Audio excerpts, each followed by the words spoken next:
I'm James Preston with another update for kalkinemedia. But before we get to the latest on cryptocurrency Tether, please take the time to subscribe to this channel and press the bell icon to be notified of the latest videos.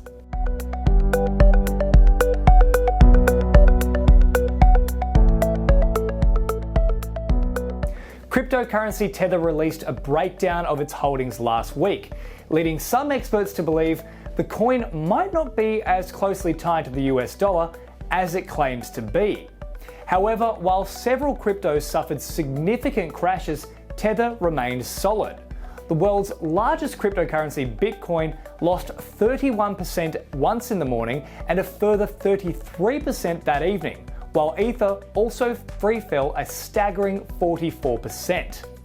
Tether held its ground, however, with a 24-hour low of US 0.995 and a high of US $1.2. So what is Tether? Tether was first created in 2014 when it was known as RealCoin by Brock Pierce, Reeve Collins and Craig Sellars. When it was first created, Tether touted itself as 100% backed by the US currency. In other words, it was somehow linked to actual cash.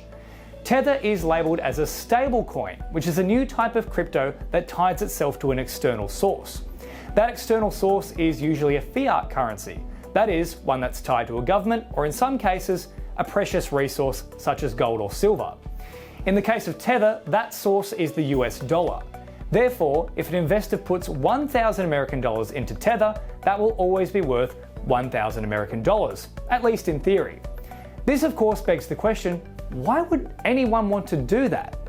Two reasons. Firstly, if someone wants to pay with crypto for goods and services, Tether is a place you can put it in without the concern of whether it will crash overnight. After all, crypto is a generally volatile market. The second reason people purchase Tether is that it's cheaper and faster to convert from crypto to crypto.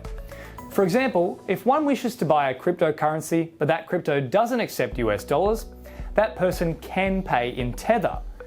The big question is just how closely Tether is tied to the US dollar.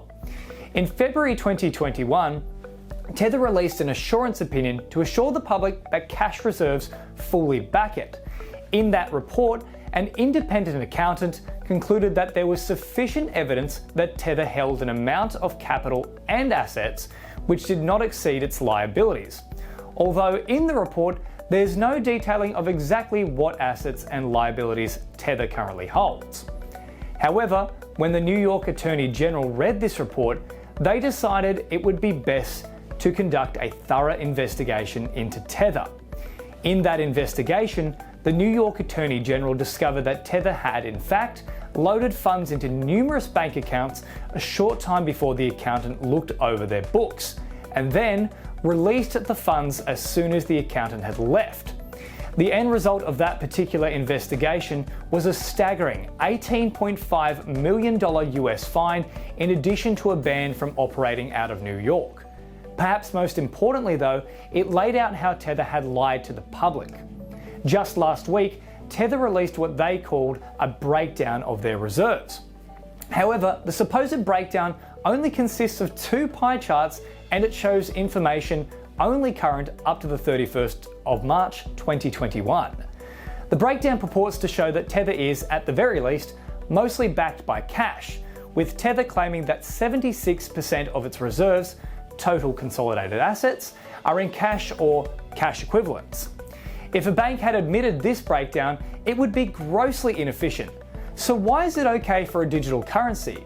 If the so-called stablecoin is going to advertise itself as a safe haven for crypto investors, an alternative place to hold capital and be considered as safe as a bank, surely it must be held to the same standards in terms of its transparency and due diligence.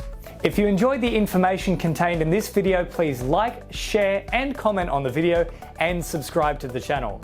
Press the bell icon to be notified of the latest videos.